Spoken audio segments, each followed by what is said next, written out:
Hey folks, in part 1, Irene put down irrigation line, drip irrigation. First, she ran a line around the outside of the asparagus bed, and then a second line down the middle. Now she's ready to try it out.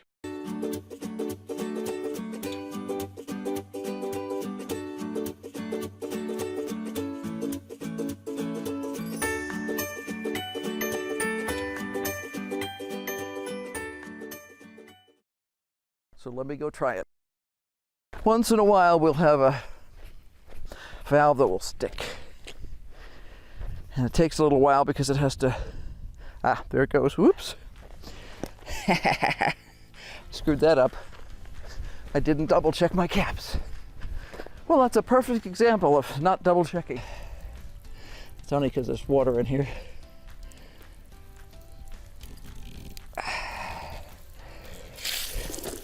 Oh, come on, guys. I hit the clear, did it not clear?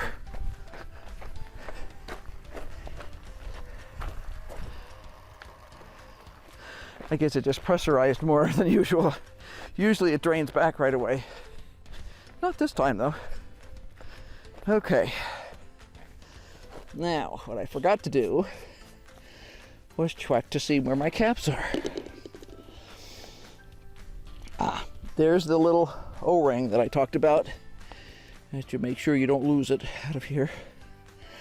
I have some replacement ones, but better just not to lose them in the first place. This is stuck. I've never had one stick before like that.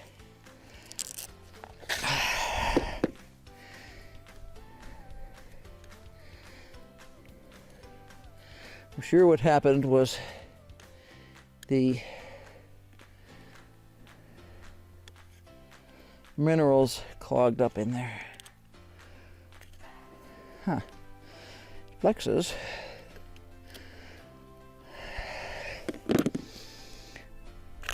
There we go. Okay.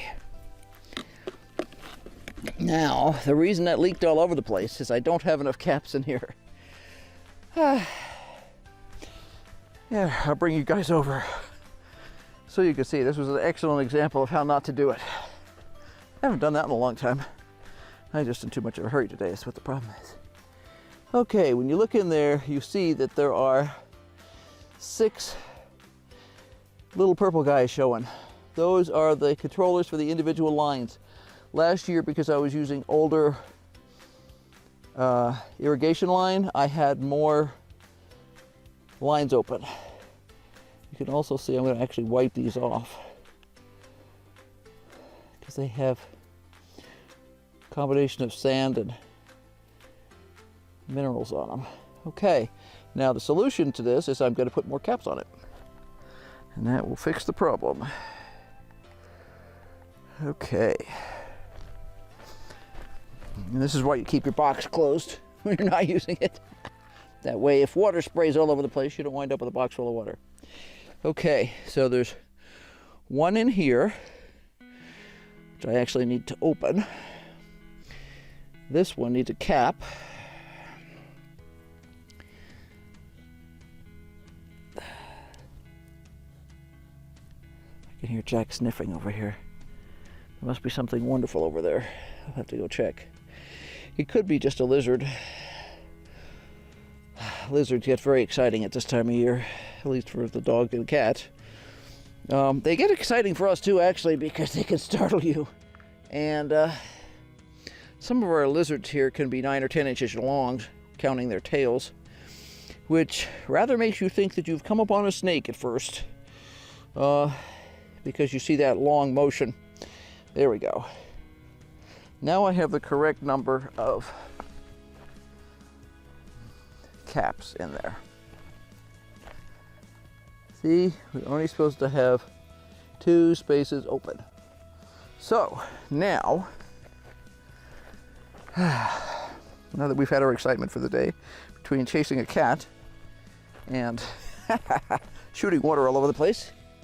Okay, so this goes back in next. This is dirty. going to wipe that off. This is what work pants are for. Has this interesting collection of sand and all kinds of other crud in it. There we go. There's that. A bunch of minerals in there. The O-ring is back in place. There we go. Now we'll go try this again. Every once in a while, like not very often, we'll find it out we have a split hose or something like that. Well, in this case, the O-ring is shot, or at least it's dirty. Well, this has turned into quite the troubleshooting video. All the things you could do wrong, plus most of the things that can go wrong. Okay. I don't see any cracks. All I see is a problem with the O-ring. So, there was a little bit of crud in here. It could have very well. This could also just be worn out. We'll have to see what happens. Okay.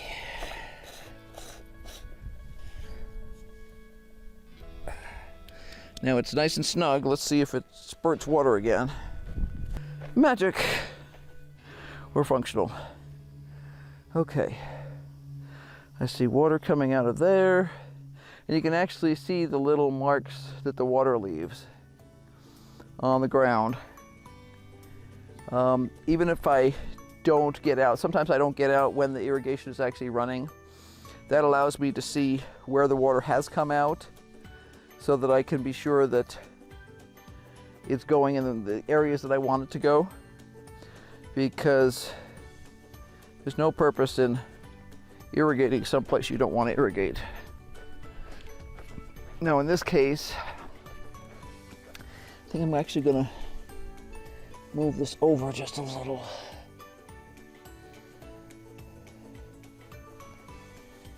Let's see, there's some more babies over here. This came from seed, so it'll be a couple of years before that's ready to actually be harvested.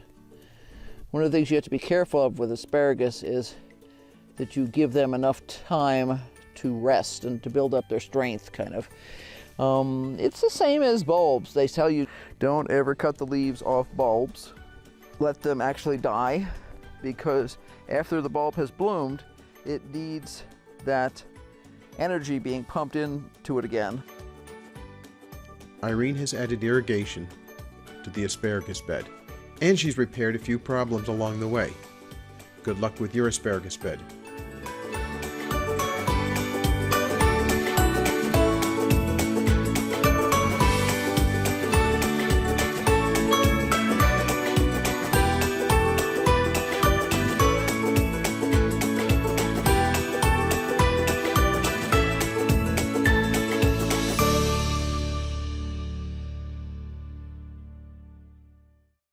Drop my microphone.